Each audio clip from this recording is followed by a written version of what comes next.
네, 오늘의 현장 뉴스 지금 시작합니다. 안녕하세요. 네, 안녕하세요. 오늘 그 커뮤니티 센터 건립 기금을 전달식을 했는데 본인 소개를 먼저 해주세요. 뭐 25년 동안 이 돈을 모금을 한 건데 그 커뮤니티 센터 생각도 안 할 당시에 저 미지방송을 그동안 교포들을 도와주었기 때문에 그걸 은혜를 감사하기 위해서 교포 사회에 무엇인가 남겨둬야겠다. 그래서 커뮤니티를 생각을 구상을 한 거죠. 네, 주의시 센터를 보고. 네, 25년 동안 몇 명이 참여했으며 얼마를 거뒀습니까? 670명이 돈을 내서 8만 5천여 불이 거쳤죠. 그리고 오늘 전달한 거는 7만 6천여 불이고 그리고 이제 동판 제작비가 9,600여 불이 들어가서 총 8만 한 6천 불이 거친 거죠. 네, 그러면은 그 건립 기금을 모금한 단체의 이름은 어떻게 됩니까? 단체는 뭐 한인회가 한 20개 그리고 교회가 한 10여 개. 그리고 이제 특히 교회 대형 교회는 돈 안 내요. 네네. 그리고 다 소형 교회가 참여를 했고 그리고 또 교포사회에서는 우리가 지금까지 25년 동안은 돈 많은 사람은 우리한테 안 냈어요. 네, 그런데 이렇게 좀 늦은 감이 있는데 왜 진작 이걸 구입할 때 내지 않고 지금 낸 이유가 특별한 이유라도 있는 겁니까? 어떤 이유요? 이 기금은 이제 지금 전달한 거.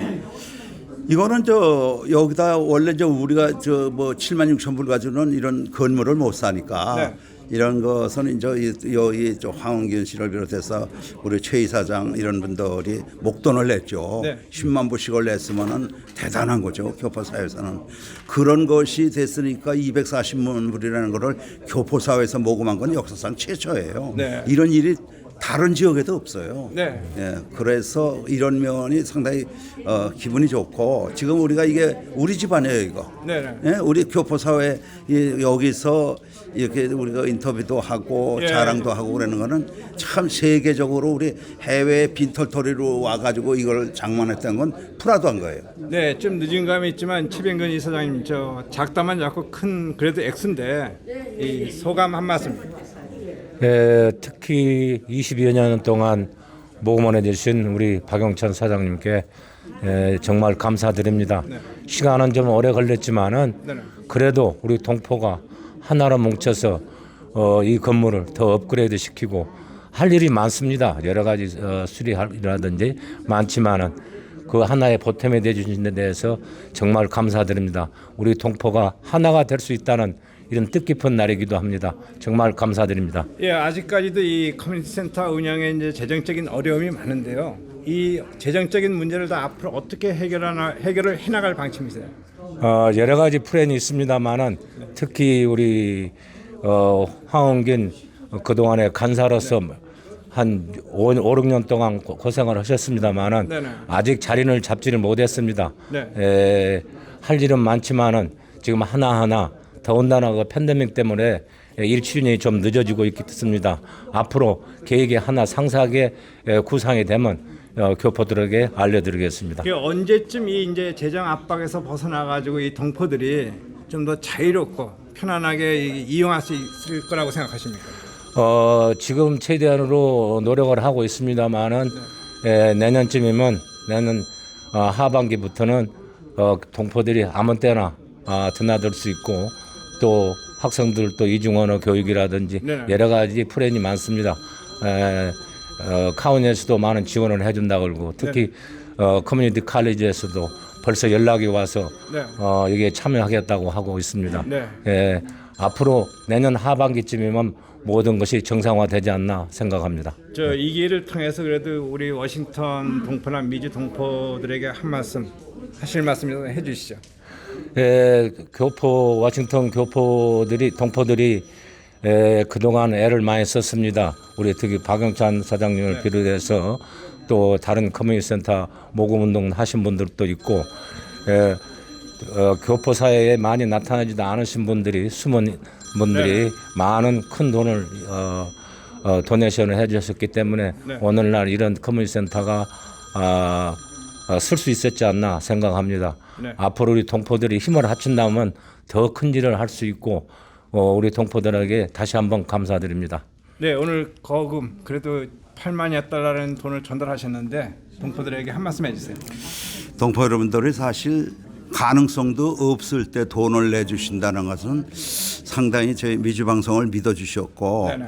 그래서 이제 이거를 신문에 냈더니 아직도 그 돈을 가지고 계시냐고 안 떼먹었느냐 이런 말씀을 하셔서 네. 그걸 감동으로 받아들였어요. 그래서 동포 사회에 믿음을 좀 줘야 되겠다 이런 것이 더 앞섰고 그래서 앞으로도 우리 동포 여러분들이 참 이렇게 이런데 협조를 해준 거 이런 상당히 감사하죠.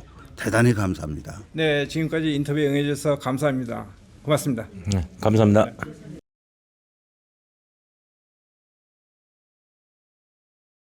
시청자 여러분 안녕하십니까? 생활 현장 뉴스 지금 시작합니다. 최근 들어 한인 주부들은 장보기가 겁난다는 말을 자주 합니다.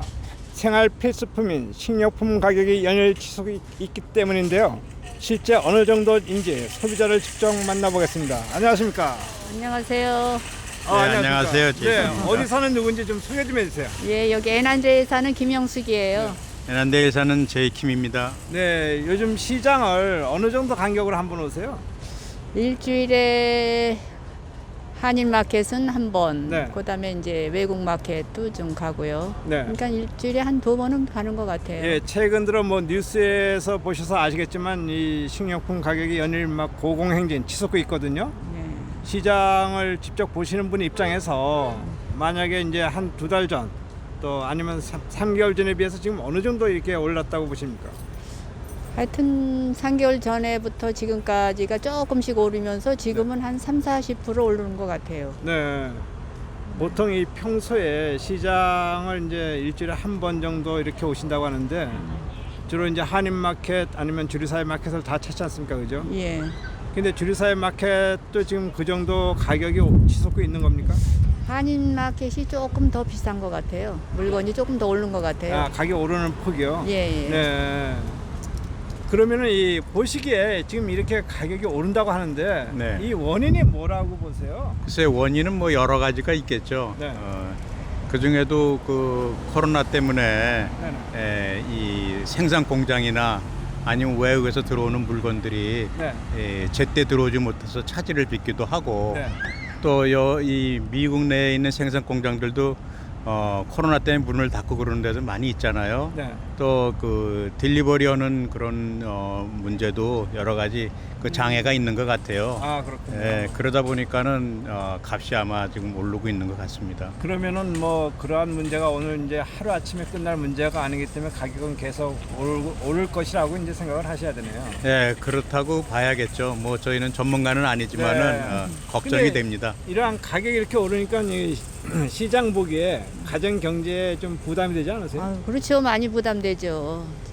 네. 100%치 살 거를 뭐 한 140~50%치 사야 되니까 네네. 많이 부담되죠. 그럼 요즘은 어떻게 그거를 이제 이렇게 커버하고 계세요? 그렇게 부담되는 거를? 그러니까 뭐 이제 이렇게 세일 가격을 신문이나 이런 걸 통해서 세일하는 거를 보고 그다음에 조금 좀 참았다가 그 다음 주에 신문 보고 또 세일하는 가격을 또 가서 사고 많이 그래요. 아, 그러니까 요즘은 시장을 그냥 이제 그런 어떤 이제 홍보 세일되는 이제 홍보물을 위주로 예. 이렇게 찾아다니시는 이제 그런 한 푼이라도 싸게 사기 위해서 그렇게 하시는 거군요. 그렇죠. 굉장히- 전에는 그 이제 즉흥적으로 네네. 쇼핑을 하다가 생각지도 않았던 거 살라고 마음 먹지 않았던 게 있어도 좀 이게 괜찮은 것 같다 하면 또 사고 네네. 이랬는데 이제는 좀 더 계획적으로 네. 딱 자기가 필요한 거 이런 것만 사는 그런 게 필요할 것 같아요. 그런 지혜가. 지금 뭐 식료품 가격뿐만이 아니라 뭐 음식 가격 뭐 등등 다른 분야의 가격 모든 게 다 지금 오르고 있는 추세거든요. 그렇죠. 옷도 그렇고 뭐 그전에 뭐 예를 들어서 한 30불짜리가 지금은 5~60불짜리가 되고 그래요. 지금 네. 티셔츠 같은 것도. 그럼 이럴 때일수록 우리 한인 주부들이 어떻게 대처를 해야 된다고 생각하십니까? 아, 요새는 뭐 팬데믹 때문에 뭐 어디 잘 나가지도 않고 그러니까 옷 같은 거는 아예 생각지도 않고 그냥 먹는 거에 힘을 써야 되는데 지금 먹는 것이 그렇게 오르니까 조금 좀 부담스럽기는 하지만 그래도 먹어야지 어떻게 그럼 건강도 지켜야 되고. 그렇죠. 이 공급의 차질이 지금 빚고 있으면은 이 보시기에 언제까지 이 차질이 지금 이어져 가지고 이 가격이 계속 솟을 것이라고 보십니까? 글쎄요. 이제 팬데믹이 이제 11월 정도 되면은 네네. 집단 그런 면역이 되고 또 저 백신의 그 맞는 그 퍼센티지가 많아지면은 네. 아무래도 중증 환자나 이런 것이 좀 적어지니까 네. 그때 되면은 좀 아주 평상시는 아니어도 어느 정도 평상과 같은 것이 되지 않을까 그런 생각이 들고요. 그렇게 되면은 이제 좀 물건값이 그 인상 폭이 너무 빠르지 않고 그렇지 않을까 이렇게 생각을 합니다. 그럼 모든 가격이 이렇게 오르면은 우리 그 한인 사회 경제도 굉장히 침체 현상으로 그럼 바뀔 가능성이 있는 거네요. 그렇죠. 우리 사실 이 동포 사회가 네. 지금 인구가 많이 있다 그러지만은 그러나 이런 그 비즈니스 하는 사람들한테 충분한 인다고는 생각지 않아요. 네. 그렇기 때문에 이분들이 저를 포함해서 모든 분들이 만약에 그 주머니 사정이 넉넉지 않다 그러면은 아무래도 줄이게 되고 주머니 그 사정을 생각해서 돈을 쓰게 될 거 아니에요. 그렇죠. 그러면 이 경기가 좀 더 나빠지지 않을까 그런 생각은 합니다. 네. 경기가 나빠지면은 이제 우리 한인 사회가 그래도 이 팬데믹 이후에 한낱 기대를 갖던 것이 다시 또 이렇게 원점으로 돌아가는 그러한 현상이 되는 거네요, 그럼? 뭐 그럴 수도 있겠지만 하여튼 그동안 또 쓰지 못하고 식당 같은 데를 잘 찾지 못했었잖아요. 네네. 그러다 보니까는 좀 많이 가는 경향도 생기겠죠. 그러나 그런 경향이 얼마나 오래 갈지는 우리가 확신할 수가 없잖아요. 일각에서는 연말이나 연초에 물류 대란이 왜냐하면 이 공급의 차질 때문에 그 큰 마켓도 이 진열대가 텅텅 빌 것이라는 예상도 하거든요. 어떻게 네. 보세요? 그건? 그것도 가능성은 있는 얘기죠. 네. 하는데 그렇게 안 되기를 바라야죠. 네. 우리 입장에서는. 어제 우리가 카스콜 갔는데 네. 휴지가 없더라고요. 아. 페퍼타올이 있는데 휴지는 지난주에도 갔더니 없고 네. 어제도 가도 없고 그렇더라고요. 그게 코로나 19 팬데믹 초기에 이제 그러한 게 그냥 대란이 일어났지 않았습니까? 예, 그렇죠. 그럼 다시 또 그러한 현상이 올 가능성도 있다는 얘기네요. 그러니까요. 그러면은 이 우리 한인들이나 소비자들이 그 미리미리 비축을 해놔야 되겠네요. 글쎄요. 비축을 해놔야 될런지는 각자의 생각의 몫이고 네. 저희 같은 경우는 뭐 한 두어 달 쓸 거는 항상 가지고 있어야 되지 않나 이렇게 네. 생각은 합니다. 이 물가가 이 안정이 되려면은 어떻게 해야지만 이게 안정이 된다고 보십니까? 물가의 안정은 뭐 국가 정책도 필요하겠지만은 네. 여러 가지로 지금 같은 경우는 그 유통 과정에서 유통비가 굉장히 많이 든다고 그러더라고요. 그렇죠. 정확하게 얼마인지는 몰라도 네. 전에보다 뭐 몇 배가 더 올랐다 뭐 이런 얘기들도 들리고 그러니까 그런 것들이 좀 더 원활해지면은 이제 유통 과정에서도 좀 값이 내릴 수 있고 네. 유통비가 그러면은 좀 정상적인 상태로 가지 않을까 그런 생각은 하는데 네. 뭐 어차피 1년에 우리가 5, 6%의 인플레이션은 있는 거니까 그렇죠. 그걸 생각하면은 지난 2년 동안 한 15% 정도가 만약에 올랐다고 하면은 네. 그 정도는 정상이 아닐까 생각을 하고요. 네. 근데 지금 옆에 계신 분 말씀하시는 대로 3, 40%가 올랐다고 하면은 네. 이건 많이 오른 거죠. 그렇죠. 그러니까 그런 부분에서 우리가 정부의 시책이 어떻게 될런지 저희는 알 수가 없잖아요. 그렇지만 이제 상황이 이렇게 어렵지만 그래도 한인으로서 이 한인 마켓을 좀 자주 이용해 주셔가지고 예. 경제 활성화를 꾀해야 되지 않겠습니까? 그렇죠. 많은 소비 국가니까 이 나라가 우리가 소비를 많이 해야지만 이제 정상적으로 되돌아가는 것 같아요. 네, 하여튼 지금까지 말씀 감사합니다. 예, 네, 감사합니다. 감사합니다. 네, 시청해 주셔서 감사합니다.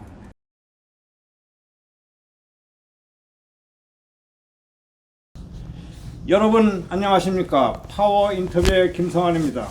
오늘은 신학 박사이자 국제평화안보연구원을 조직하여 활동하고 계시는 김영원 목사님을 모셔봤습니다. 안녕하십니까? 안녕하세요. 요즘도 반갑습니다. 바쁘시죠? 예, 그렇습니다. 이렇게 예. 바쁘신데 초대에 응해주셔서 대단히 아유, 감사드리고요. 별 말씀을. 오늘 좀 제가 좋은 말씀을 영광입니다. 우리 시청자들에게 예, 해주셨으면 고맙습니다. 감사하겠습니다. 감사합니다. 그러니까 오늘의 주제는 국제 정세. 한반도를 미술로 한 국제 예. 정세에 대해서 이야기를 하는 그렇게 거죠. 합시다. 예. 예, 그러면은 우선 그 시청자들에게 본인이 누군지 소개를 좀 간단히 좀 해주세요. 글쎄 제가 뭐 워싱턴에 1970년에 네네. 초반에 들어와서 지금까지 있으니까 한 51년, 와. 뭐 반세기 반세기입니다. 있었습니다. 있었고 이제 목회 활동을 목사니까 네. 한 통산 은퇴하기까지 한 7, 8년 아, 그렇군요. 했고 은퇴한 이후에 그저 못다한 공부 좀 해야 되겠다. 네네. 특별히 워싱턴에 있으니까 소위 워싱턴에서 세계를 바라보는 네. 그런 그 세계 정세라든 국제 정치라든지 네. 또 미국 역사를 우리가 너무 모르는데 그렇죠. 미국이 어떤 나라인지 네. 대해서 좀 생각해보고 네. 또 그런 거 공부하고 또 공부한 결과를 잘 정리해서 글을 쓰고 아, 그렇군요. 책을 또 출판해야 되겠다. 네. 뭐 그런 생각을 가지고 있습니다. 예, 그러니까 지금도 왕성한 활동을 하고 계시는군요. 그 이제 나이에 비해서 왕성하다고 네. 볼 수 있겠죠. 예, 요즘 뭐 최근에 들어와서 잘 아시겠지만 이 국제적 이슈 중에 하나가 인도 태평양 전략. 그렇죠. 이게 예, 가장 그렇습니다. 그 뜨거운 핫 이슈로 지금 등장하고 있거든요. 그렇죠. 여기에 그럼요. 대해서 이 나름대로 또 이렇게 파악하시고 분석하시고 하는 걸 예. 좀 설명 좀 해주시죠. 예. 이 인도 패시픽이라고 하는 네네. 이 말 속에 사실 이 뜻이 전부 들어가 있다고 볼 수 있습니다. 아, 그렇군요. 왜냐하면 네. 미국이 마지막에 태평양권, 네. 미국을 중심으로 해서 러시아도 끼고, 네. 그다음에 거기 이제 북한, 네네. 또 우리 한국, 한반도, 그다음에 중국, 네. 그다음에 이제 필리핀이라든지 인도라든지 뭐 대만이라든지 뭐 이런 나라들, 네. 그다음에 저 밑에 있는 오스트랄리아, 네. 이렇게 사실은 태평양권을 맞으면 그 책임지고 있는 네. 하와이에 있는 태평양 사령부. 네. 이제 이 태평양 사령부의 군사력이 네. 이 지역의 평화와 안보를 책임지고 있는데, 네. 요 최근에 와서 네. 중국이 시진핑이 등장하면서부터 네. 이 태평양 사령부권을 네. 위협하는 아. 그런 이제 사정이 생기죠. 네. 그게 뭐냐면 이제 영어로는 원 벨트 원 로드. 네. 그러니까 중국말로는 이제 일대일로라. 네. 대라고 하는 것은 이제 말하면 그 지역이란 말이죠. 네. 그러니까 그다음에 일로라고 하는 길이라는 말인데, 네. 그러니까 베이징을 중국의 마지막 수도를 중심으로 해서 시작으로 해서 저 네. 아프리카까지 이 옛날 그 실크 로드라고 했던 네. 소위 말하면 그 비단길이라고 했던 네. 그 길을 따라서 새로운 중국의 전략을 확보하겠다고 하는 네. 한마디로 말해서 중국 대륙을 포함해서 인도 그다음에 거기에 딸려 있는 뭐 네. 여러 국가들 중소 국가들 그다음에 이태리 그래가지고 거기서 저 지중해를 넘어서 네. 아프리카까지 네. 그러니까 이런 그 일대일로라고는 엄청난 마지막 그 전략을 가지고 미국을 위협하는 중국이 말이죠. 중국이지 네. 세계를 위협하는 네. 이제 그렇게 되니까 미국에서는 태평양권만 우리가 확보하면 안 되겠다. 네. 인도양권, 네. 인도양 마지막 소위 우리가 말하는 인도 밑에 네. 시작해가지고 저 아프리카 예, 그렇죠. 이제 북한까지 가는 이런 인도양도 우리가 확보하고 있지는 않으면 안 된다. 네. 아마 여러분이 이제 손쉽게 우리가 생각할 수 있는 것은 네네. 한마디로 말해서 sea line, 네네. 마지막에 백길이라 그런 말이죠. 그렇죠. 해양선이라고 하는 이 sea line이라고 하는 것이 한 국가의 젖줄이에요. 네. 또 미국에서는 그걸 라이프라인, 생명선이라고 네. 얘기를 합니다. 이제 이런 그 생명선, 비행기로 수출입을 하면서 물건을 갖다 나르고 뭐 가져오고 마지막으로 수입 수출을 비행기로 한다고 그러면 그 얼마나 싣고 다니겠습니까? 그렇죠. 그러나 배길로, 배로, 엄청난 배로 수백 개의 컨테이너를 갖다 싣고 마지막 날아가는, 다시 말하면 미국 경제의 78%를 네네. 이 백길에서 다 정리해 온다 그 말이죠. 그렇죠. 그러니까 이러한 엄청난 마지막 미국의 생명선이라고 볼 수 있는 네. 태평양권과 인도양권을 전부 미국이 확보하지 않으면 안 된다. 네. 그러니까 거기에 이제 우리 한반도도 끼어 있고 일본도 끼어 있고 그다음에 필리핀이라든지 인도네시아라든지 인도라든지 이렇게 끼어 있죠. 아. 그러니까 이러한 마지막 육로라고 하는 입장에서 중국의 북경에서부터 아프리카까지 가는 그 시진핑의 네. 큰 전략 1대1로 원벨트 원로드라고 하는 거기에 맞서서 하양권을 미국이 확보한다. 네. 이제 그런 면에서 인도 패시픽 그리고 태평양 사령부를 인도 태평양 사령부로 바꿨습니다. 네. 이게 2017년 트럼프 행정부가 들어서면서 이 문제를 가장 중요하게 보고 마지막 미국의 생명선과 더불어 네네. 이 태평양 인도양권에 있는 미국의 마지막 연줄되어 있는 네, 네. 동맹 체제를 강화하는. 아 그렇다면은 그러면 예. 왜 하필이면 인도 태평양 하는데 그 인도를 중요시 여기는 이유가 인도양 때문에 그러는 겁니까? 물론 이제 인도 중요하다고 하는 게 사실 여러분 아시는 것처럼 지금 네. 현재 막 국력이라고 할 때 네네. 국력이라고 이제 하는 것이 지금 군사력으로서는 미국이 제 1위죠. 네. 그다음에 2위가 이제 그 러시아입니다. 네, 네, 그렇죠. 그래서 3위가 인도예요. 네. 이제 그 국력을 말할 적에 간단히 말하면 이렇게 우리가 생각하면 됩니다. 그래서 우리가 이제 내셔널 파워, 네. 국력이 뭐냐 이렇게 물어보면 또 대답하기 좀 네. 어렵죠. 근데 이 국력이라고 하는 것은 첫 번째는 마지막 그 내추럴 소스입니다. 네. 다시 말하면 그 땅이 얼마나 크냐, 예. 땅이 얼마나 넓으냐, 그 땅이 얼마나 좋으냐, 그 땅의 지형이 아주 잘 위치가 되어 있느냐, 저 네. 구석에 선거치 되어 있으면 그 소용이 없단 말이죠. 이런 그 마지막 지형에 관해서 이제 우리가 이제 따지는 거고, 여러분 아시는 것처럼 중국은 936만 평방킬로미터쯤 됩니다. 네네. 근데 미국은 20만 평방킬로미터니까 네. 한 20만도 좀 적습니다만은 미국이 가지고 있는 이런 국력이라고 하는 것, 네. 땅, 네네. 그다음에 이제 중국이 가장 큰 것이 인구죠. 전 그렇죠. 세계 네. 이제 눈을 감고 돌을 던져서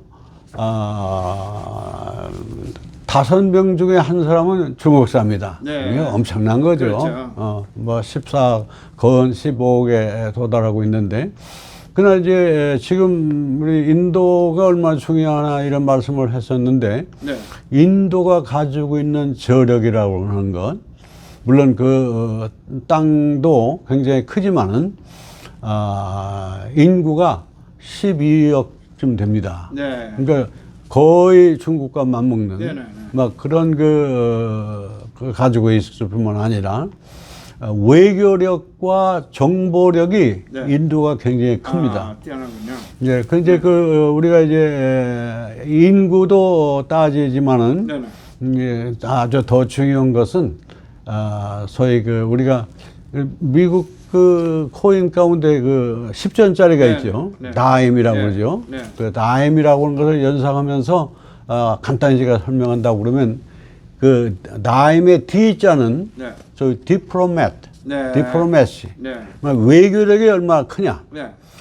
중국이 사실은 외교력이 지금 현재 세계에서 제일 큽니다. 그렇죠. 그 이유는 물론 인구가 많아서 그렇게 하지만 이 미국만 해도 미국 구석구석, 미국 어느 촌 구석을 가도 그 중국집이 꼭 있단 말이죠. 아, 네, 그렇죠. 예, 중국집 말면 이 중국 사람들이 일찍이 미국 여기저기서 털을 잡고 있는 이러한 마지막 그 중국 세력이 굉장히 많이 있기 때문에 네. 막 이런 그 디플로맷 예, 파워가 그렇군요. 굉장히 크다. 예, 두 번째는 I, 네, 소위 그 인텔리전트 파워, 네, 네. 정보력이 얼마나 크냐. 네. 그러니까 세 번째는 이제 M이죠. 다음에 M은 소위 밀리터리 파워, 군사력이 얼마나 크냐. 이제 마지막으로 E는 이코노믹 파워, 예, 그렇군요. 경제력. 예, 그렇기 때문에 이런 것으로 볼 때 현재 미국, 중국, 인도, 네, 그리고 영국, 네. 또 일본 네. 이런 나라들이 강대국이라고 볼 수가 있죠. 야, 그렇습니다. 그러니까 이제 인도 태평양 전략이 꼭 군사력뿐만이 아니라 경제력이라든가 모든 분야를 물론이죠. 종합적으로 네. 견제하는 그렇죠. 그런 그러니까 중국을 상대로 하는 전략이 된다고 볼 수 있는 그러니까 거예요. 이제 그 최종 목적은 네. 평화와 안보라고 볼 수 그렇죠. 있죠. 예. 네. 그런 전략입니다. 예, 알겠습니다. 그러면은 이러한 전략을 이제 주도하는 국가는 사실상 미국인데, 그렇죠. 예, 그렇습니다. 지금 그 목사님이 보시기에 바이든 정권이 예, 강력히 추진하는 뭐 대중국 문제라든가 예, 또 국제 문제를 어떻게 보고 계십니까? 예. 지금 이제 예로 아마 QUAD, 쿼드. 쿼드, 네, 쿼드라고는 아마 쿼드 스트래티지, 네네, 쿼드 전략이라는 말씀을 이제 많이 듣게 됩니다만, 네, 마지막 이 쿼드는 원래 네 나라, 네 개라는 그런 뜻을 가지고 있으니까, 네, 미국, 인도, 네. 호주, 네. 오스트랄리아, 네. 그리고 일본. 아 그렇군요. 그러니까 이 태평양 아시아권에서 네, 가장 중요한 네 나라가 합쳐서 네, 마지막 사각 동맹을 이루어 가지고 중국을 견제해야 된다. 네. 뭐 여러분 아시는 것처럼 일본 같은 나라는 그 쌩까고 섬 하나, 바위섬 같은 거 하나 때문에 맨날 중국과의 싸우는데, 그렇죠. 이것을 맞아 중국과 일전을 벌인다고 할 때, 네네. 그 미국이나 인도가 함께 네, 조인할 수 있는 이런 코드 시스템을 가지고 있다. 음, 이제 여기 이제 좀 대단히 참 섭섭하고 속상한 일입니다만은 한국이 거기 좀 맞았죠. 있어야 되겠는데 네. 이 문재인 정권이 좌파 정권인데다가 네, 마지막 그 미국을 가능한 대로 마지막 그 벗어나서 네, 중국과 좀 가까워지려고 하는 네, 막 이런 막 중국이 사실은 공산당 정권인데 CCP라고 이렇게 얘기하죠. 네. 중국 공산당 정권과 마지막 대립하지 않으려고 노력하다 보니까 이 쿼드 멤버에 들어가질 않습니다. 아 그렇군요. 그러니까 여러 모양으로 이제 금년 5월에 한미 정상회담을 할 때도 네, 막 종용을 했지만은 안 들어온단 말이죠. 네, 예, 그리고 쓸데없이 신남방 전략이라는 걸 만들어 가지고 우리가 이런 거 하고 있으니까 뭐 괜찮다 이러지만은 어쨌든 그것은 마지막 이중적인 그 태도를 보이고 있는 거죠. 네, 그러니까 이 쿼드라고 하는 것이 지난 2월에 시작을 해서 3월에 정식으로 모이고, 네. 그러니까 금년입니다. 네. 그리고 소위 어제 그저께 네, 또 워싱턴에서 직접 마지막 대면 회의를 했을 네. 정도로 네, 가장 중요한. 네, 근데 이제 한 가지 재밌는 것은 네, 내용은 중국을 견제하고 중국을 이제 마지막 패망시키려고 하는 네, 그런 것이 있지만은 중국을 자극하지 않기 위해서 네. 중국이란 말은 될 수 있으면 안 쓰고 있다. 네. 그러나 내용은 마지막 원벨트 원로드 네. 중국의 1대1로 정책을 마지막 견제하고 막아내는 네, 그런 역할을 하기 위해서 쿼드가 존재하고 있다. 네, 또 하나가 있는데 이건 아주 지금부터 한 열흘 네, 됐습니다만은 그 9월 15일에 네, 오커스 네, AUKUS. 네. 예, 오커스라고 하는 그런 또 마지막 삼각 동맹입니다. 네. O는 오스트랄리아, 네. UK는 유나이티드 킹덤, 예. 뭡니까? 영국, 영국이죠. 그다음에 유나이티드 스테이트. 그래서 따지고 보면은 영국은 인도 태평양권에 들어오지 않지만, 네. 그러나 영국을 미국이 픽업해서 우리 같이 삼각동맹을 가지고 네. 전 세계 움직임을 컨트롤할 수 있는 네. 이런 그 일을 하자. 네. 그렇게 이제 이걸 맺었습니다. 맞았더니 이제 지금 이제 좀 미국이 좀 골치 아픈 것이 이 프랑스가 화가 나가지고 네. 왜 우리는 왜 뺐느냐. 예. 얼마나 너희들하고 참 네. 가까이 지내고 있는 우방으로 지내고 있는데 왜 뺐느냐. 이게 문제는 뭐냐 하면 북한을 견제하고 네. 중국을 견제하기 위해서는 핵이 필요하다. 네. 예, 그 핵을 일본이나 한국에 두면 또 문제가 더 크니까 저 멀리 오스트랄리아 네. 거기다가 핵 잠수함을 만들 수 있는 그런 그 프로젝트를 말하면 주고 거기에 원조하는 네. 이런 일을 벌였는데 이것이 이미 시작됐습니다만 이것 때문에 우리 원자 기술을 오스트랄리아 그동안에 줬는데 왜 우리를 뺐느냐 뭐 네. 이래서 이제 문제가 되고 있습니다만 네. 요 최근에 이제 이게 지금까지 이거 볼 때 인도 패시픽 예. 그 프로젝트라고 하는 것, 네. 그 다음에 오커스라고 하는 것, 네. 뭐 열흘 전에 만들어놓은, 그 다음에 소위 그 쿼드라고 하는 것, 네네. 이런 것들이 다 대중국을 향한 네. 그런 그 마지막 그 강력한 동맹 체제를 만들고 있다. 네. 이런 면에서 이런 조짐이 네. 앞으로 전쟁을 예비하는 그런 프로젝트라고 볼 적에 어느 성급한 학자들은 곧 3차 대전이 일어나겠다. 라고 보고 있는 아주 네. 엄청난 사건이 여기에 지금 도사리고 있다. 네. 이렇게 볼 수도 있습니다. 네. 그렇다면 이와 관련해서 이제 한국과 북한 예. 한반도 문제가 크게 지금 부상이 되고 있다고 봐야 하는데요. 그렇습니다. 그렇습니다. 이 한국을 비롯한 한반도 문제를 지금 어떻게 보고 계십니까? 지금 이제 그 문재인 정부에 들어서서 네. 소위 김정은 네. 정권 네. 북한을 어떻게든지 비핵화하는 방향으로 이끌어 가겠다. 그래서 세계 참 탑이라고 볼 수 있는 그렇죠. 트럼프 대통령을 이제 말하면 끄집어내서 네. 정상회담을 2번을 했죠. 네. 사실은 이번에 지난 5월 달에 문재인 대통령과 바이든 대통령이 한미 정상회담을 여기 백악관에서 할 했죠. 때에 그렇죠. 5월 20일에 네네. 21일에 했는데 네. 그때에 그 바이든 대통령이 이렇게 얘기를 합니다. 나는 아무 이유 없이 북한이 원하지도 않는데 정상회담을 안 하겠다. 네. 정상회담을 해주면 마지막 그 미국 정상과 회견 1대1로 대화를 했다고 하는 것 자체가 이미 북한으로서는 큰 이익이고 말하면 큰 선전 매체가 되기 때문에 이런 건 난 안 한다.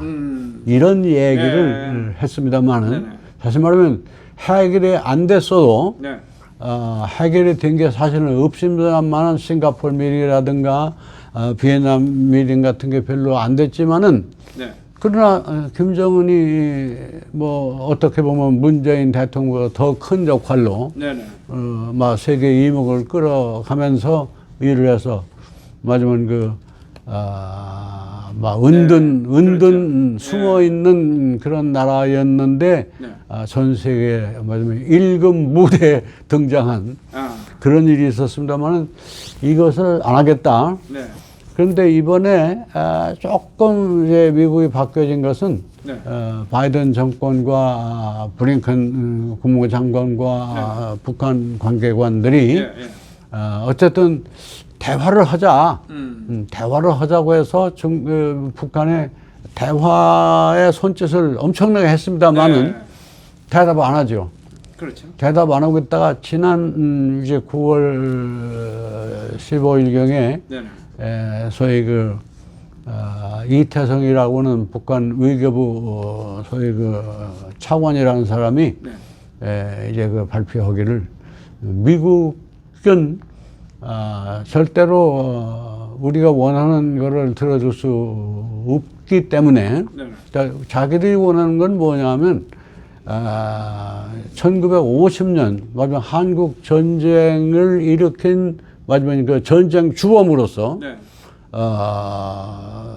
북한을 견제하는 그런 생션 그런 이런 생각 생션이 뭐죠? 영어 저 한국말 마지막 징계하는 예. 이런 것들을 했는데 네네. 그때부터 지금까지 한 200여 개 이상이 됩니다. 네. 또 전 세계에서도 뭐 스위스라든지 뭐 영국이라든지 이런 나라들도 북한의 여러 가지 외교상의 문제, 네. 외교관들이 와가지고 달러 장사하고 시계나 사가고 뭐 콘약이나 사가고 네, 네, 뭐 무슨 뭐 벤츠나 사가고 하는 이런 마지막 독재의 심부름꾼들에 대해서 네. 소위 징계하는 이런 역할을 미국뿐만 아니라 UN 안전보장회의에서 하고 있는데 네. 이거 풀어달라 그죠.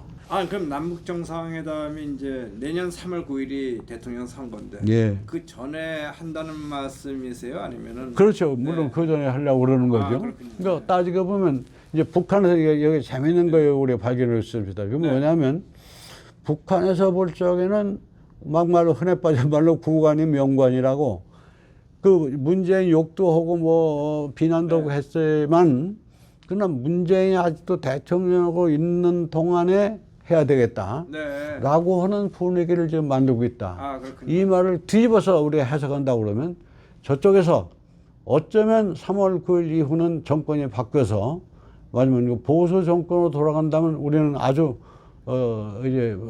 한국의 보수 그룹들한테 혼날 것이다. 네. 아주 어려워진다라고 하는 의미에서 그럼 한번 해보자. 이러한 얘기를 할 수 있다. 라고 우리가 볼 수 있습니다. 예. 네. 어디 시간이? 네. 내가 네. 정리할까요? 예, 이제 마지막 정리를 네. 좀 이렇게 시청자들을 위해서 해주시죠. 예, 근데 지금 이런 소위 종전선언은 저쪽에서 간절히 바라면서도 네. 전제 조건이 해결되지 않으면 안 된다. 네. 그러니까 어제 그저께 다시 네. 하루 만에 네네. 김여정이가 종전선언 문재인이가 유엔에서 얘기했다라고 하는 거를 일단은 우리가 좋게 생각하고 네. 한번 남북회담을 순회회담을 하자. 그렇게 운을 띄워놓고서는 그 다음날 어제 그저께 또 지금 네. 이게 담화라고 이제 그렇죠. 담화라고 하는 것은 어떤 면에서 책임을 지지 않는 국제적으로 네. 그런 대화 얘기했을 뿐이다. 네. 막 이런 건데 여기에서 이제 굉장히 중요한 말을 합니다. 네네. 그동안에 문재인 정권에 대해서 앵무새가 같은 존재다. 네네. 또 미국의 말을 그대로 옮겨서 미국의 예스하면 너도 예스하고 뭐 이런 앵무새 같은 역할을 했다. 이제 그랬는데 요 최근에 이제 이중 잣대를 이제 쓰면서 우리하고 대화하자고 하는 것은 언어 도당이다. 네. 안 된다. 예. 이중 잣대를 없애자. 이중 잣대라는 것은 대화하면서 압박하는 네, 알겠습니다. 예. 네. 그런 상황이기 때문에 네. 이 문제가 사실은 그렇게 쉽게 풀어질 문제는 아니라고 네. 저는 그렇게 봅니다. 네, 한반도 정세와 한반도의 흐름은 조금 더 주목을 해봐야 될 것 같습니다. 예. 지금까지 시청해주신 시청자 여러분 감사합니다.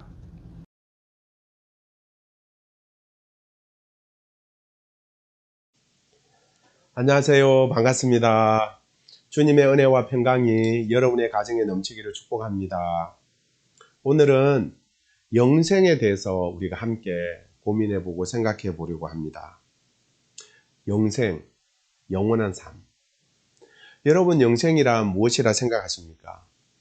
교회를 다니는 분들 중에도 많은 분들은 영생을 내가 육신으로 죽으면 천국에 가서 누리는 영원한 삶으로 생각합니다. 물론 맞는 말씀입니다. 우리는 육신의 죽음 이후에 천국에 가서 영원한 생명을 누리게 될 것입니다. 그러나 영생이라 말할 때 그것이 전부는 아닙니다. 요한복음 5장 24절에서 우리 주님이 분명히 이렇게 말씀하십니다. 내가 진실로 너희에게 이르노니 내 말을 듣고 또 나 보내신 이를 믿는 자는 영생을 얻었고 심판에 이르지 아니하나니 사망에서 생명으로 옮겼느니라. 아멘. 예수님을 주와 그리스도로 믿는 그 순간 사망에서 생명으로 옮겨질 뿐만 아니라 신분의 변화와 소속의 변화가 일어날 뿐만 아니라 영생이 이미 임한다는 것입니다. 영생을 얻을 것이다가 아니라 영생을 얻었고 라고 되어 있습니다. 의와 평강과 희락의 하나님의 나라를 예수님을 믿고 이 땅에서도 누리게 된다고 선언하고 계신 것입니다. 그렇다면 영생이 무엇일까요? 영원히 사는 것일까요? 인간은 하나님의 형상으로 지음받았기 때문에 영혼을 가진 존재예요. 육신의 장막집이 무너져도 그 영혼은 존재한다고요. 인간은 영원히 사는 존재예요. 그런데 지옥에서도 영원히 살아요. 그렇다고 해서 지옥에서 사는 삶을 영생이라 말하지는 않습니다. 지옥은 영원히 벌 받으면서 사는 곳이기 때문에 영벌이라고 말하는 것이죠. 여러분, 우리가 이 땅에 살아갈 때도 평생 누군가를 미워하고 원망하고 시기 질투하고 불평하면서 사는 삶을 풍성한 생명의 삶이라고 말하지 않는 것처럼 지옥에서 영원히 산다고 해서 그 삶을 영생이라고 말하지는 않습니다. 그렇다면 영생이 무엇일까요? 예수 그리스도 안에서 이미 우리에게 임한 우리가 맛보고 누리고 있는 영생의 삶이란 무엇일까요? 우리 주님께서 영생에 대하여 이렇게 분명히 정의하여 말씀하십니다. 요한복음 17장 3절입니다. 영생은 곧 유일하신 참 하나님과 그가 보내신 자 예수 그리스도를 아는 것입니다. 아멘.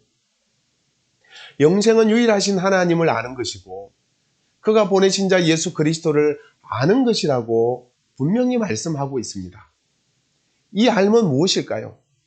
우리가 성경을 배워서 누군가에게 들어서 아는 알일까요? 지식적으로 아는 알일까요? 그렇지 않습니다. 귀신도 하나님을 알고 예수님을 압니다. 예수님을 알고 예수님을 만나서 귀신이 벌벌 떱니다. 그렇다면 귀신이 영생을 누리고 있는 것입니까? 아닙니다. 마태복음 7장에 보면 주의 이름으로 선지자 노릇하고 주의 이름으로 귀신을 쫓아내고 주의 이름으로 많은 권능을 행한 자들이 그날에 닫힌 문을 두드리면서 주여 주여 이 문을 열어주소서 라고 호소합니다. 그때 우리 주님께서 그들에게 무엇이라 말씀하시는지 아십니까? 내가 너희를 도무지 알지 못하노니 이 불법을 행하는 자들아 내게서 떠나가라 말씀합니다. 마태복음 7장 22절부터 23절입니다. 그날에 많은 사람이 나들이 이르되 주여 주여 우리가 주의 이름으로 선지자 노릇하며 주의 이름으로 귀신을 쫓아내며 주의 이름으로 많은 권능을 행하지 아니하였나이까 하리니 그때 내가 그들에게 밝히 말하되 내가 너희를 도무지 알지 못하나니 불법을 행하는 자들아 내게서 떠나가라 하리라. 아니 어떻게 이런 일이 일어날 수 있죠? 주의 이름으로 선지자 노릇하고, 이 말은 주의 이름을 가지고 말씀을 전했고, 주의 이름으로 귀신을 쫓아냈고, 주의 이름으로 많은 권능과 기적을 행한 자들인데, 입만 열면 주여 주여를 외친 자들인데, 그런데 주님이 그날에 그들을 알지 못한다고 말씀하고 있습니다. 영생은 아는 것이라 그랬잖아요. 참 하나님과 그가 보내신 자 예수 그리스도를 아는 것이라고 했는데, 주님이 그들을 알지 못한다고 말씀하시니 그들은 영생이 없는 것이에요. 영생은 참 하나님과 우리 주 예수 그리스도를 아는 것입니다. 누가복음 13장 26절부터 27절에도 이런 말씀이 있어요. 그때 너희가 말하되 우리는 주 앞에서 먹고 마셨으며 주는 또한 우리의 길거리에서 가르치셨나이다 하나, 그가 너희에게 말하여 이르되 나는 너희가 어디서 왔는지 알지 못하노라. 행악하는 모든 자들아 나를 떠나가라 하니라. 아니, 주 앞에서 먹고 마셨고 주와 함께 먹고 마셨고 주님이 길거리에서 가르치실 때 주님으로부터 직접 하나님의 말씀을 배웠는데 그들을 주님이 모르신다고 말씀하십니다. 이 얼마나 불쌍한 영혼들입니다. 영생은 하나님을 아는 것이고 우리 주 예수 그리스도를 아는 것이에요. 그러면 이 알면 무엇일까요? 제가 미국의 대통령을 압니다. 그러나 제가 백악관에 가서 문을 두드리며 문을 열어줄까요? 문을 열어주지 않죠. 제가 대통령을 알지만 잘 모르는 것이죠. 이와 마찬가지예요. 많은 사람들이 교회를 다니고 성경을 통해서 하나님을 알지만 그러나 하나님이 알지 못하는 거예요. 왜 하나님이 우리를 모르시겠어요? 이 땅의 모든 것이 하나님이 지으신 것이고 하나님으로부터 다 존재하는 것인데 하나님이 어찌 모르겠어요? 여기서 안다라는 말은 그런 알을 말하는 것이 아니기 때문이에요. 여기서 안다라고 말하는 것은 사랑한다는 의미예요. 서로 사랑의 관계가 맺혀졌다는 의미예요. 영생은 하나님을 아는 것이고 그가 보내신 자 예수 그리스도를 아는 것인데 바로 이 아는 것은 하나님을 사랑하는 것이고 예수님을 사랑하는 것이고 그 하나님의 사랑으로 말미암아 이웃을 사랑하는 이 사랑의 삶이 영생인 것이에요. 우리가 하나님을 먼저 사랑한 것이 아니에요. 우리는 하나님을 반역했어요. 하나님께 불순종했어요. 그래서 하나님께 원수된 자요 하나님 앞에서 죄인이었어요. 그런데 도무지 자격 없는 우리를 하나님이 먼저 사랑하셨어요. 얼마나 사랑하시느냐 하면요. 하나밖에 없는 독생자의 생명을, 하나밖에 없는 독생자 예수 그리스도의 생명을 십자가에 우리를 대신하여 내어주시기까지 우리를 사랑하셨어요. 그 하나님의 사랑이 은혜로 말미암아, 믿음으로 말미암아, 성령으로 말미암아 깨달아져서 그 사랑에 매여 우리도 하나님을 세상의 그 무엇보다 더 사랑하고 그 사랑으로 이웃을 심지어 원수까지도 사랑하는 이 삶이 영생이라는 것입니다. 요한일서 4장 10절 말씀이에요. 사랑은 여기 있으니 우리가 하나님을 사랑한 것이 아니요 하나님이 우리를 사랑하사 우리 죄를 속하기 위하여 화목제물로 그의 아들을 보내셨습니다 하니라. 진정한 사랑은 무엇입니까? 죄인되고 원수된 사랑받을 자격이나 조건이 없는 우리를 위하여 하나밖에 없는 예수 그리스도의 생명을 십자가에 내어주신 하나님의 사랑입니다. 이 사랑은 하늘을 두루마리 삼고 바다를 먹물 삼아도 다 기록할 수 없는 너무나도 크신 하나님의 사랑입니다. 그 사랑이 우리 안에 임할 때, 그 사랑을 우리가 깨달을 때 우리도 세상의 그 무엇보다 하나님을 뜨겁게 사랑하게 되고 심지어 내 목숨보다 하나님을 더 사랑하게 되고 내가 사랑하는 그 하나님이 원하시는 삶을 살게 되고 하나님의 말씀에 순종하게 되고 그 하나님의 말씀의 가장 핵심적인 이웃을 사랑하는 삶을 살게 되는 것, 바로 이것이 영생이라는 것입니다. 우리가 왜 전도합니까? 왜 우리가 우리의 물질, 우리의 시간, 우리의 에너지를 다 동원해서 우리가 그것을 써가면서 왜 아직도 하나님을 알지 못하는 불쌍한 영혼들에게 복음을 전합니까? 바로 하나님의 사랑이 우리 안에 있고 하나님이 그 악인들도 사랑하고 그 불신자들도 사랑하기 때문에 그 사랑으로 우리가 그들에게 예수 그리스도를 전하고 복음을 전하는 것입니다. 하나님의 사랑이 우리에게 임하면 우리가 스스로 갈 수 없는 길을 가게 돼요. 사명의 자리로 가고 위험과 풍토병이 있는 고독함이 있는 선교지로도 가고 심지어 내가 도무지 사랑할 수 없는, 내가 도무지 용서할 수 없는 그 사람까지 용서하고 사랑하는 곳으로 하나님의 사랑에 매여 우리가 갈 수 있는 것이에요. 바로 이것이 영생의 삶이라는 것입니다. 요한일서 4장 7절부터 8절 말씀이에요. 사랑하는 자들아, 우리가 서로 사랑하자.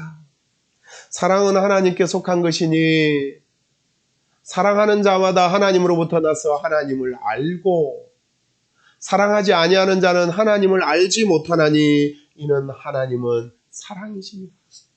분명히 말씀해요. 사랑하는 자는 하나님으로부터 나서 하나님을 알고 하나님을 아는 자가 하나님을 아는 것이 무엇이라 그래서 영생이라고 했어요. 근데 그 영생이 무엇입니까? 사랑하는 것이라는 거예요. 하나님을 사랑하고 이웃을 사랑하는 이 사랑의 삶을 통해서 우리가 하나님으로부터 나서 하나님을 아는 자라는 것을 말씀하고 있습니다. 열심히 교회 생활하고 교회에서 수많은 봉사를 하고 구제를 하고 많은 좋은 일을 할지라도 그것이 우리에게 확실한 구원의 증거가 되지는 않아요. 우리에게 가장 강력한 구원의 증거가 무엇입니까? 우리 안에 하나님을 사랑하는 마음이 있고 하나님의 사랑이 우리에게 임하여 그 사랑으로 하나님을 사랑하고 이웃을 사랑하는 이 사랑의 삶이야말로 우리가 하나님께 사랑을 입은 하나님의 자녀라는 가장 강력한 증거입니다. 요한일서 4장 12절부터 13절입니다. 어느 때나 하나님을 본 사람이 없어되 만일 우리가 서로 사랑하면 만일 우리가 서로 용서하고 사랑하면 하나님이 우리 안에 거하시고 그의 사랑이 우리 안에 온전히 이루어지느니라. 그의 성령을 우리에게 주심으로 우리가 그 안에 거하고 그가 우리 안에 거하시는 줄을 아느니라.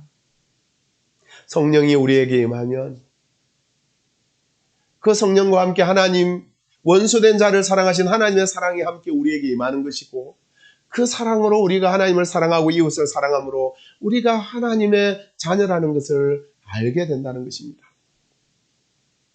서로 사랑할 때 세상은 주보내 사랑은 결코 지지 않네.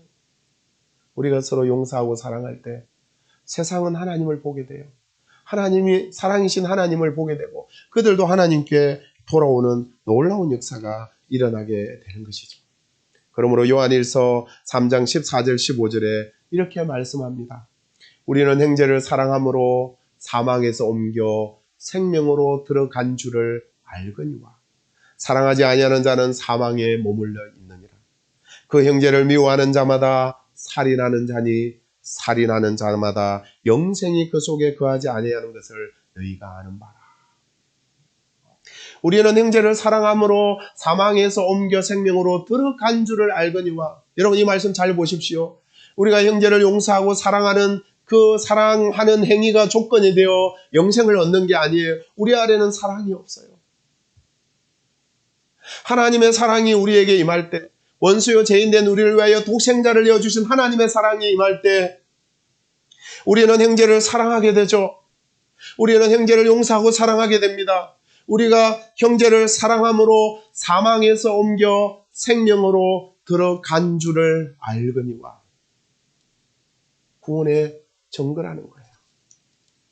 내가 형제를 용서하고 사랑하는 것이 구원의 증거라는 거예요. 내가 영생을 얻어 누리고 있다는 증거라는 거예요.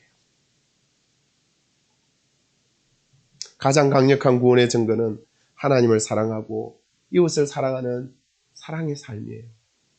그러므로 영생은 하나님을 사랑하고 이웃을 사랑하는 것입니다. 주를 믿는 자는 이미 영생을 얻었습니다. 할렐루야. 그리고 그 믿는 순간부터 영생을 누리고 맛보게 되죠. 그 영생이 무엇입니까? 하나님을 사랑하고 이웃을 사랑하는 삶이에요. 사랑할 때 얼마나 기쁜지 몰라요. 여러분, 어떤 사람이 얼굴에 기쁨이 넘친다면 그가 누군가를 사랑하고 있는 거예요. 사랑하면 기뻐요. 그래서 요한복음 15장에 포도나무와 가지 비유해서 주님과 사랑의 교제를 나눌 때 우리에게 얻어지는 결과물이 뭐예요? 바로 주님의 기쁨이 우리 안에 넘치는 거예요. 여러분, 이 세상에서 가장 잘 사는 사람이 누구예요? 가장 형통한 사람이 누구예요? 가장 성공한 사람이 누구예요? 사랑하는 삶을 사는 사람이에요. 가장 부유한 사람이 누구예요? 미운 사람이 없이 사랑하는 사람이에요. 천국은 사랑만 하는 곳입니다. 생각만 해도 미소가 지어지고 행복해지지 않습니까? 그런데 하나님의 사람들이 이 땅에서 사랑하지 않고 서로 미워하고 서로 원수처럼 지내다가 갑자기 죽어서 천국 가서 서로 사랑만 한다면 얼마나 어색하겠어요. 그러니까 이 땅에서도 천국을 맛보고 누리고, 장차 내가 육신의 죽음 이후에 갈 천국이 이런 곳이겠구나. 그것을 맛보고 천국에 들어가는 사람들이 누구예요? 바로 성도들이에요. 교회는 무엇입니까? 그 천국을 이 땅에서 맛보고 누리는 곳이 교회입니다. 할렐루야. 서로 다 연약한 인간이기 때문에 허물과 부족함이 있죠. 그 허물과 부족함이 있는 사람들을 하나님의 사랑으로 보듬고 서로 사랑하고 허물을 덮어주는, 그래서 서로 사랑하는 그 기쁨이 있는 곳, 그 행복이 있는 곳이 교회입니다. 천국을 이 땅에서 맛보고 확장하는 공동체가 교회요, 하나님을 믿는 성도들의 가정인 것이죠. 우리가 성전된 교회입니다. 그러므로 우리의 삶에 하나님을 사랑함이, 형제자매를 사랑함이 충만한 것이죠. 총기 사고로 사랑하는 가족을 잃은 하나님의 사람이 있었습니다. 이 사람이 자신의 가족을 죽인 그 범인을 향해 이렇게 말합니다. 우리는 이 사건을 통해 하나님의 사랑을 유산으로 남길 것입니다. 당신은 우리에게 너무나도 큰 아픔과 너무나도 큰 슬픔을, 너무나도 큰 고통을 주었습니다. 그러나 우리는 하나님의 사랑으로 당신을 용서할 것입니다. 하나님이 죄인되고 원수된 우리를 용서하신 것처럼 우리도 당신을 용서할 것입니다. 당신도 당신의 죄를 회개하고 예수 그리스도를 믿고 하나님의 자녀가 되십시오. 이 영생을 누리십시오. 사랑하는 여러분, 영생은 예수님의 십자가로 원수된 남이 허물어져서 생명이신 하나님과의 관계가 다시 회복된 하나님의 자녀들이 이 땅에서도 맛보고 누리는 삶이에요. 영생을 얻었고, 그리고 장차 천국에서 완전한 영생의 삶을 누리게 될 것입니다. 할렐루야. 하나님이 세상을 이처럼 사랑하사 독생자를 주셨으니 이는 그를 믿는 자마다 멸망치 않고 영생을 얻게 하려 하십니다. 사랑하는 여러분, 이 영생을 누리시기를 바랍니다. 이 영생을 맛보시기를 바랍니다. 그리고 영원한 천국에서 이 영생의 삶을 함께 누리는 은혜가 있기를 축복합니다. 여러분의 삶에도 하나님을 뜨겁게 사랑하고 이웃을 용서하고 사랑하는 이 영생의 삶이 더욱 풍성해지기를 간절히 기도합니다. 사랑합니다.